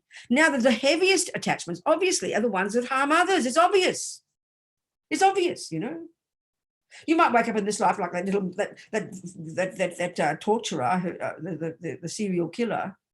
He was attached from the time he can remember to torturing creatures. Now, this is the point now. Why is it we think of cake all the time? Why do we think of video games all the time? Why do we think of that sexy person all the time? Why do we think of the killing all the time, the torturing, like a fisherman thinks of fishing all the time? Why? Because that's the job of attachment, because you're always hungry and you have to have contact with it to get the pleasant feelings. So the bottom line is, because contact with the fishing, with the torture, with the video games triggers a pleasant feeling, and we're hungry for pleasant feelings, and we don't know how to get pleasant feelings unless we do that action. So, bad enough to be attached to cake, bad enough to be attached to video games, but imagine me waking up in this life attached to torture. Attached to thinking my friend on death row, he clearly can't torture on death row because he can't do it to his friends. They won't let him, and he's on death row, for God's sake. But he thinks of it all the time. And it's not as if he's sitting there like we think in the West, he's an evil monster. He can change his mind anytime he likes. Don't be ridiculous. Try and change your mind about being depressed. When was the last time you could stop yourself being depressed? When was the last time you stopped yourself eating cake? Forget about it. Be a bit humble, please. Attachment is a profoundly pervasive drive in every one of us. So aren't we lucky and fortunate from our practice that we don't want to kill, torture, steal, lie, rape, bomb? Look at the world. Look at the suffering. That's attachment to those things because of habit. So this is the difficulty and why it's hard to change. Just use the example, always I use the example of this fisherman. I remember years ago, this woman came to me about her boy. She was in tears, you know. She'd been a fisherman since he was 5 years old, and she loved her boy, but she couldn't stand fishing. Anyway, she mentioned it, and he died 5 years before. It was in the 90s. She came to Courtin, and she was in tears. You'd been hearing Lama Zopa's teachings about karma and wondered where he'd been reborn, you know, from that perspective. But this is the point about the way feeling and attachment and karma all work together to conspire to keep us in suffering. So there he is, like a miracle, past life, one of his virtuous karmic seeds was triggered. So he gets born to a human mummy. He gets the human birth. Fantastic. The result of non-killing. Now, in the second set of karmic things, the way karma ripens, he had lots of good, his tendencies. He was kind and generous and loving and intelligent, but he also was born with a tendency to kill. And what for? From past killing. Why are you kind? From past kindness. Why do you play music? From past music. There's habits. This is the way karma works, is a bunch of habits. We're born with habits. We're programmed from the second of conception with these habits coming from our past actions, not from mummy and daddy. So one of his habits was to kill fish. So it didn't arise. This habit didn't arise. It wasn't in his mind until he met fishing. So this is what happens, you know, like you meet a certain condition which triggers that tendency. It's silent until then, it's latent. He met the condition one day, a little boy, he went fishing, and suddenly, this is the point, what happened was this roughly.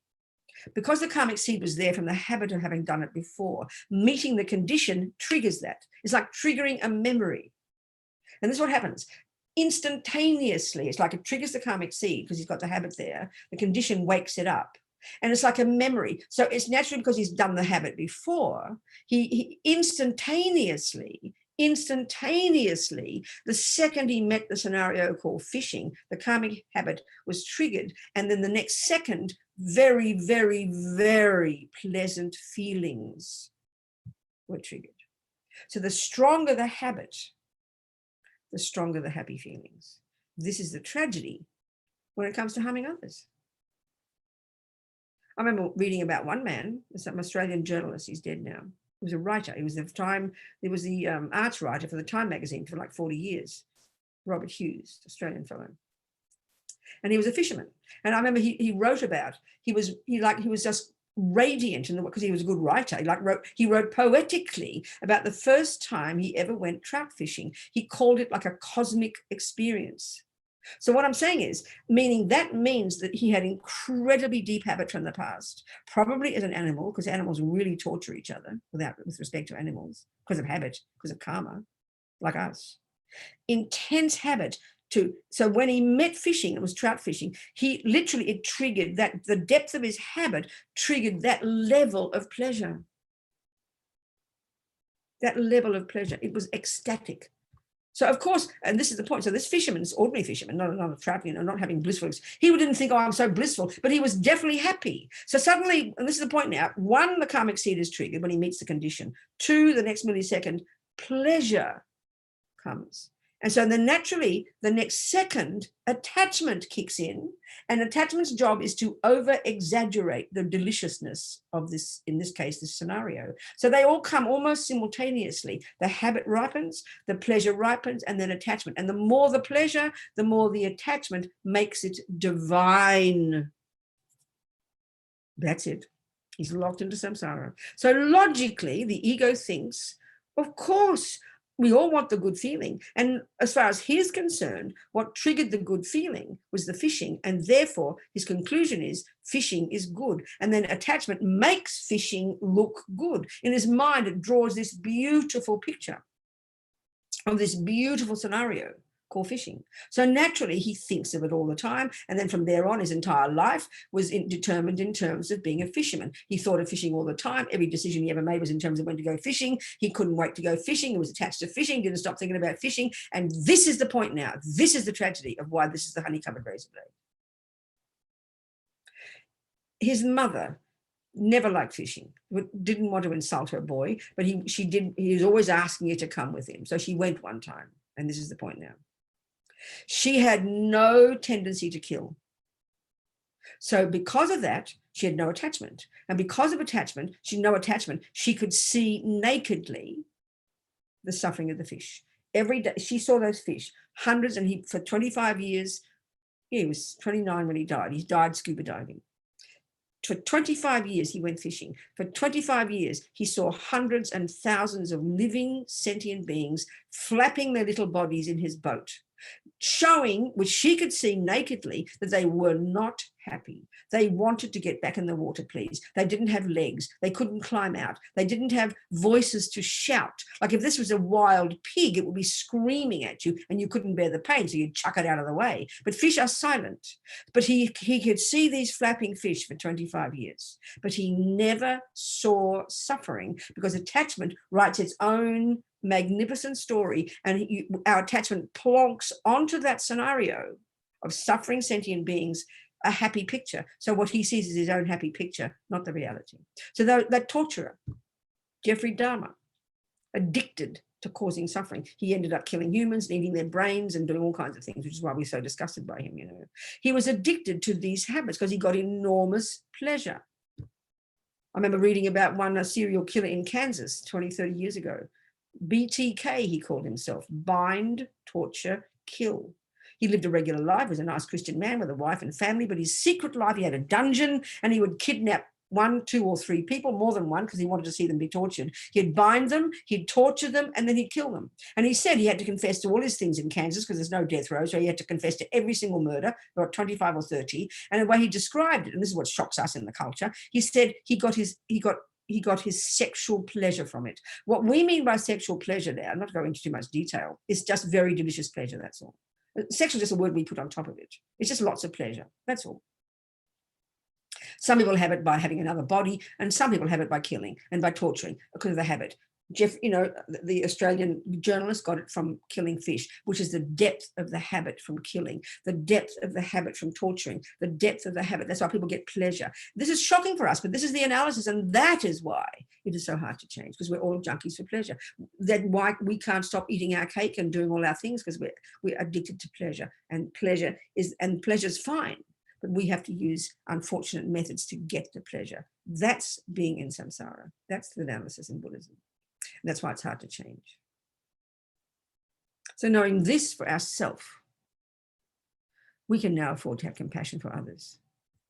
And compassion is not sentimental. Compassion shows why we cause our own suffering and how hard it is to change. Are we communicating here? So we've got another half an hour. We can now talk about purification. Coming soon. Any questions about all that? Exactly about this topic, not anything else. Okay. I do have one little question. Who is this? Adam. Yes, Adam. What is your question, Don? So when it comes to, I guess, killing and karma, right? So there was a hunting show that I'd stumbled across, and the host was just talking about the experience of hunting, and obviously there was the pleasure derived from being out in nature and the hunt and all that stuff. But one of the things that he kind of pointed out and said that struck a chord with me was, as opposed to those types of hunters that are out there for the trophy, right? The people that want the big animal head on their wall and just a huge collection of carcasses. From his standpoint of, hunting for survival and being with those that they survive off hunting, right? And one of the things that actually caused him a sense of suffering pain is there was an animal they had, attempted to hunt and kill, but it wasn't a clean shot. And so he had this breakdown knowing that the animal was living longer in its suffering than it needed to be, as opposed to killing it quickly. So what's good, Adam? So what's the question? I don't know, like in terms of karma and intention. You want me to give an analysis of it? Yeah. Okay, I'll do that. Okay, thank you, Adam. Thank you very much. Okay. So, like we talked yesterday, This is where it's fundamental. This is the first level that we have to understand.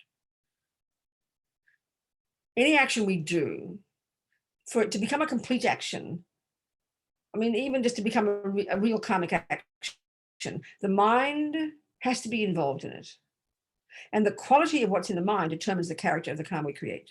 So here, so first point. Second point, we can see we can divide all actions into negative and positive. Keep it simple. There's variations and levels of these. It's pretty evident, you know. Those actions, and a negative action in terms of one that harms another is made negative for us based on the motivation. A positive action, which is a benefit action to help others, is made positive within us based upon the motivation.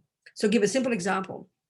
In general, an action of generosity is an action that helps another. But let's say Rosanna's rich, and I really want Rosanna to like me, so she'll give me her money. And she thinks I like her. I'm nice, I'm kind, I look after her, but I'm completely lying.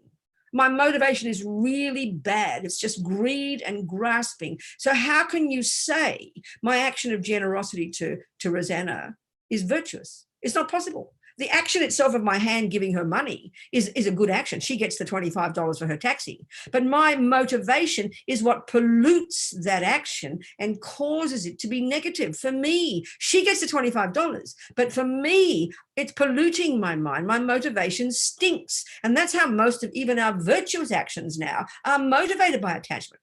They are. So that's why our good actions now are polluted by our attachment. So the level of the karma we create is mainly determined not even by the action of killing or giving, but it's by the motivation. So that's the first crucial point, Adam. So now, in terms of this action now, we have a person who decides to go hunting. Now, hunting is a word for killing an animal. I presume we mean like that, don't we? You search for it, and then you find it, and then you kill it. So, okay, we have to look at what the motivation is. Well, in terms of the delusions, there's only really attachment or anger. I mean, we call it survival. What does that mean? It's called attachment. You know, we call it survival. We kind of make it sound like we're getting off the hook. Survival means you got to keep having food for yourself so you stay alive. So what you do is go and kill another animal so you can stay alive. Well, excuse me, that's called self-centered. It's pretty simple. Oh, I'm hungry. I think I'll eat Steve. You know, I'm going to kill Steve. I'm hungry. Oh, it's survival. She's okay. She had to survive. It's called attachment. God almighty. So this is the point. Killing out of anger. Hunting and fishing are not out of anger. Hunters and fishermen don't hate animals. They like fish. This boy who died of scuba diving, he loved fish like fishermen do, and he used to go scuba diving. But he went fishing out of attachment. It made him happy to catch the fish and kill them. He was generous with his fish. He gave them away, but it was attachment to get what he wanted. So it's exactly the same with a hunter. He didn't want to harm the animal, and he even had compassion, thinking about the animal's suffering that he didn't kill properly. But the fact is, so what's the complete action here? A complete action is called a complete action of killing. The first part is there has to be a living being. He doesn't go around killing dead deer, for God's sake. He kills live deer. So there's a deer there. It's called a sentient being, a living being. Second is his mind involved in it. The intention, not motivation, intention, volition. I will go hunting today. I am going to find a deer. I'll get my shotgun. So you think about it, every single thing he thinks from the second he wakes up, to get his gun, to get the thing, to put the stuff in it, to walk, to get in the car, to go there. Everything is every second of it is to get a deer and shoot it. That's called intention. That's just in the intention. What's his motivation? Attachment. He's addicted to the action from past habit. So everything he does that day is all to help him kill the deer, and it's based on attachment. And then he kills the animal, and it's a dead animal. That's a complete negative karma, and many of those seeds in his mind will ripen for him in countless suffering rebirths in the hell realms, the spirits, or the animal realm. That's the analysis. Pretty simple. Are we communicating? Yeah. Okay. I mean, not being mean, not being rude. It's just an analysis. Not blaming anybody, not being critical, not saying he's an evil guy. We're all driven by habits, you know. Venerable Robina, can I ask you about attachment to compassion? What do you mean by attachment to compassion? Well, the philosophy, as I understand it, is that we should work toward ultimate compassion for others, for all sentient beings. That's right. And the motivation that we have has to be the right motivation to fulfill the philosophy of Buddha and Buddhism. And I'm wondering if then a person could be, quote, very compassionate with the right motivation, but still be attached. Yeah, of course. To compassion. Yeah, of course. It's completely natural. I'll explain. Okay, so here we have attachment and the delusions, and then we have the virtues. And so we can see in this life, given they were ordinary beings driven by attachment, no renunciation, no real bodhicitta yet, certainly no realization of emptiness, we've got masses of attachment. So some of us have more attachment than love, and so we'll go around hurting people or just getting what we want. Do you see what I'm trying to say? It's a spectrum. So some people with more attachment than love will be much more self-centered and much more harmful. You get my point here? Now, some people, we can go along the spectrum and they're born with lots of tendency to be kind and loving and compassion and work for others. There's no doubt about that. But still you've got attachment, but it's a lesser level, but there's still attachment. And to finally be able to get to the point where any compassion you do is beyond attachment, you're practically an enlightened being before that. So it's a natural, it's a given that we've both got attachment and virtue. We're aiming to lessen the attachment. We're aiming to grow the virtue. So naturally the attachment's there. It's not possible when we're an ordinary person who hasn't realized emptiness yet to do a virtuous action without some level of attachment. And that's the attachment that goes much more subtle, and we have to look at that. So it's, of course it's natural. But if you get so caught up in over exaggerating your fantasticness and I'm so special and I'm compassionate, then that's so gross that there's no virtue by that point, but there's naturally attachment. And that's why we've got to look deep into the mind and see how we're fixated on, I'm a good person, I'm so kind, I'm a loving person. Do you understand? But we've just got to keep going ever deeper, ever deeper. But of course, but at least if we're going to continue to grow more attachment, delight in that attachment. Be happy. And at least if you're going to, as Lama Zopa says on the Bodhisattva path, at least if you're going to do any actions at all, given that you've got attachment, do actions that help others and be happy about it. Wonderful. But you keep practicing, keep looking, keep working and digging deeper until you eventually get rid of all attachment. Thank you. You understand? I mean, in other words, if you're going to do a job, if you're a good accountant and you're really attached to your accountancy, at least go work for, not for a gun company, but for a company that helps people. So you're using your skill and indeed your attachment. You've got to be aware of it to help people. That's a good step forward. Don't worry about it, babe. But eventually you've got to give up the attachment. Of course you are. Do you see my point? It's progressive. Yes, thank you. Very good question. Thank you. So 1:45, 15 more minutes. Any more questions? I keep saying we're getting to purification, I promise. We're just giving background. Maybe we have to do purification tomorrow. We'll culminate in purification tomorrow morning. I think this is all a helpful discussion. People agree? Hi, Robina. Where are you? Hi. Yes, Joanne. Joanne. Hi. Hi. How are you? Happy Hi. to see you. Good to see you too. Do you need any socks? I know, my sock supplier. She's wonderful. I'm fine with socks at the moment because I'm in this ridiculous house wearing my flip-flops. So I haven't worn socks for days. Oh, okay, good. I'm glad you're good. Go, darling. Yeah, my question, given these compulsions we have, and I'll just stick with the chocolate cake because then I won't have to reveal all the other terrible things. That's right, exactly. But when working, being my own therapist, I'm trying to, I try to work on the chocolate cake addiction, and it's so difficult. It's just so, I just fail. And there's almost like this, obvious immaturity. I mean, I know what I'm doing. That's right. And I'm delighting in what I'm like, think I'm sneaking something, and like nobody knows, and like I know, and that's, chocolate cake is rather innocent. I mean, there's so many right.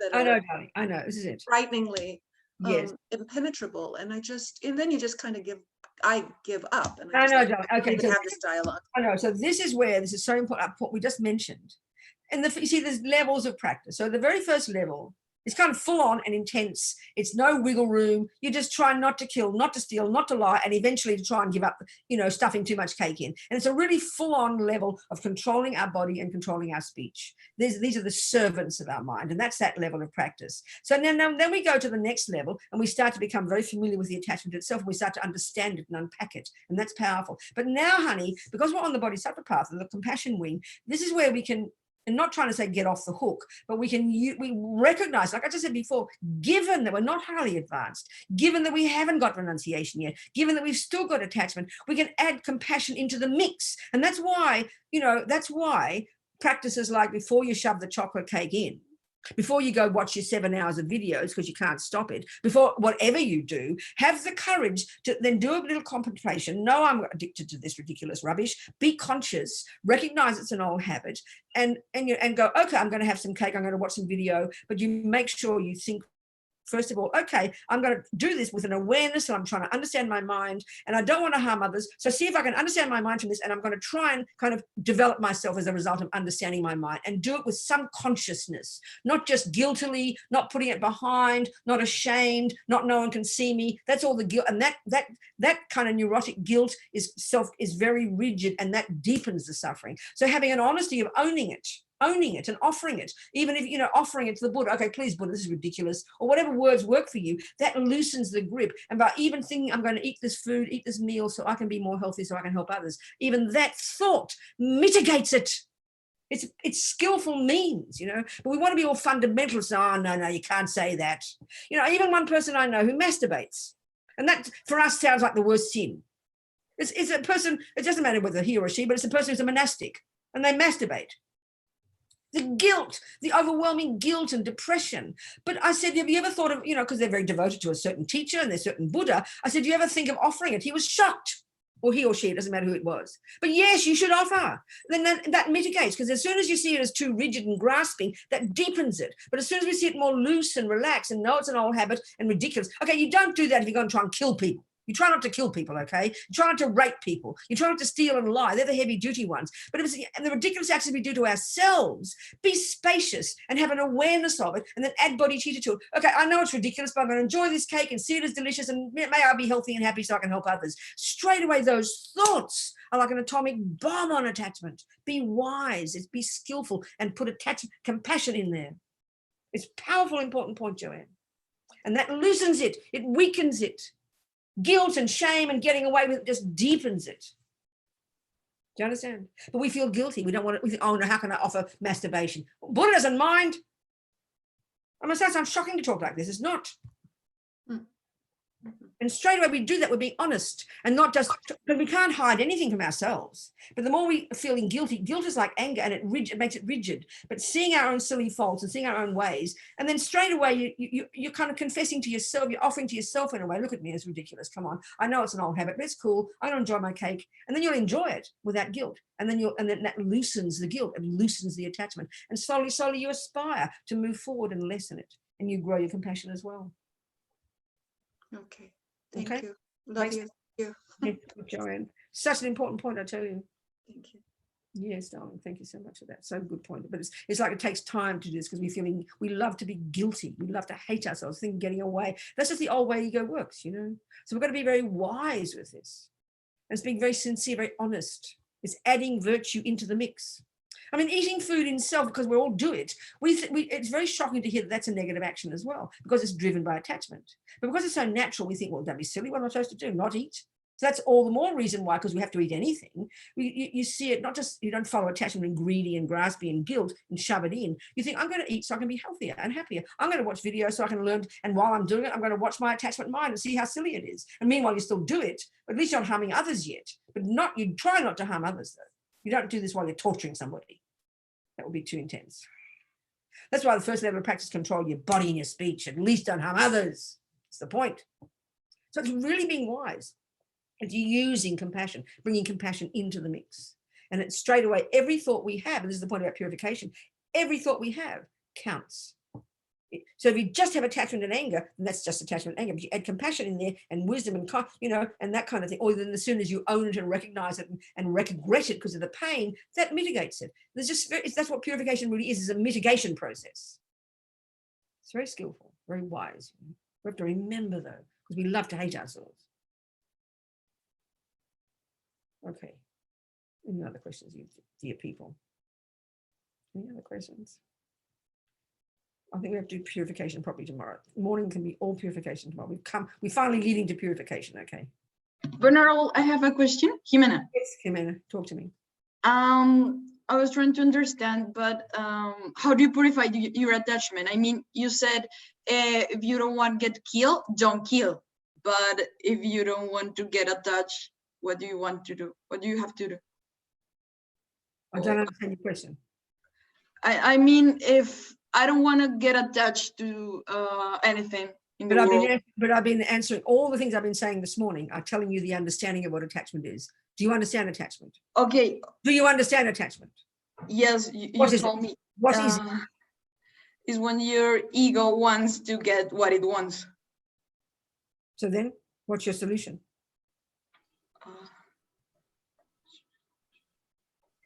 I don't know. Okay, so you have to think about it. I keep telling Amanda she's got to think about it because she asks lots of questions. She's asking less lately, but still good. You just got to think about it more. Your question implies you don't even know what attachment is. So you've got to keep looking at what attachment is. You've got to look at it and taste it and see it and understand it, and that will tell you the solution. Okay. All right, darling. Keep moving, keep practicing. What else, folks? Nothing? Will that do? You share what Scott's saying? Kavita, what's Scott saying in the chat?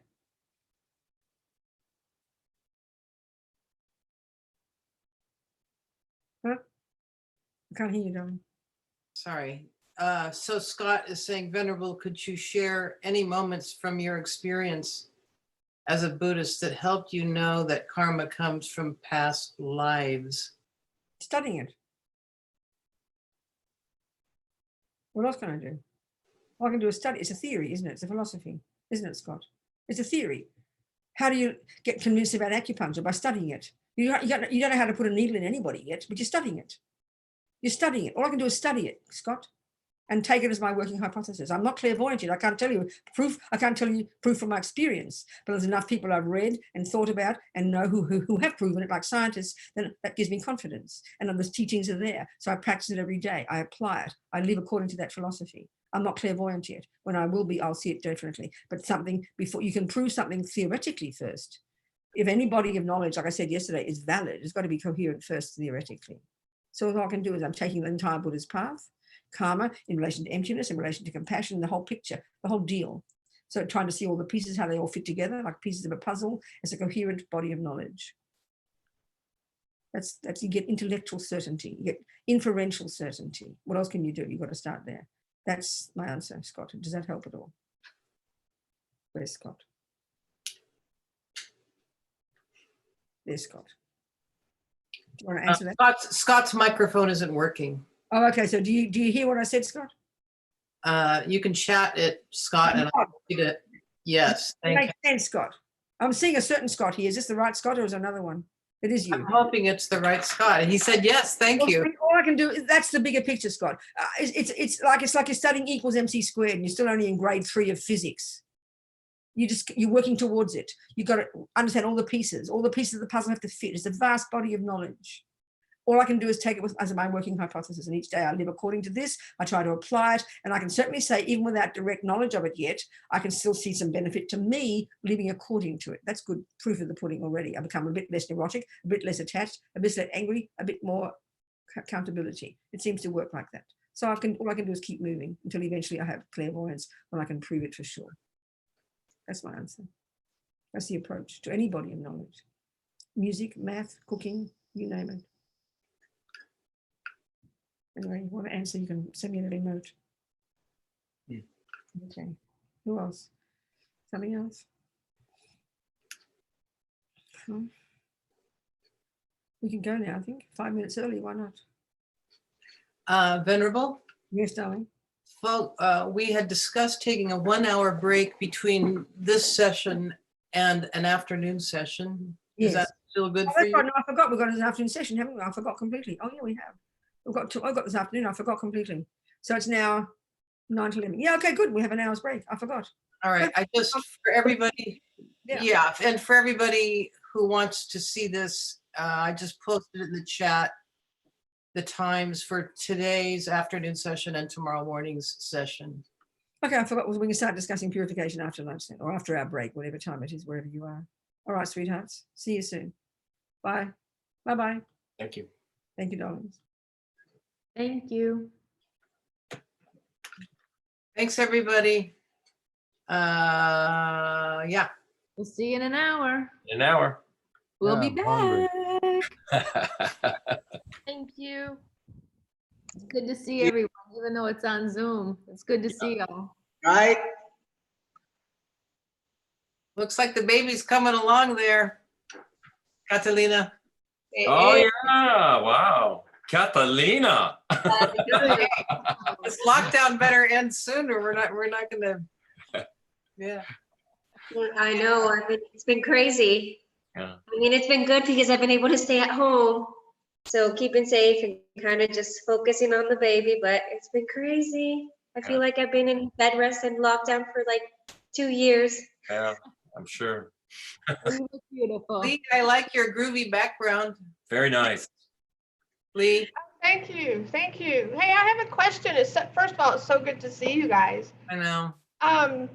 What time is the afternoon session over? All right. So each of the sessions are 2 hours. Okay.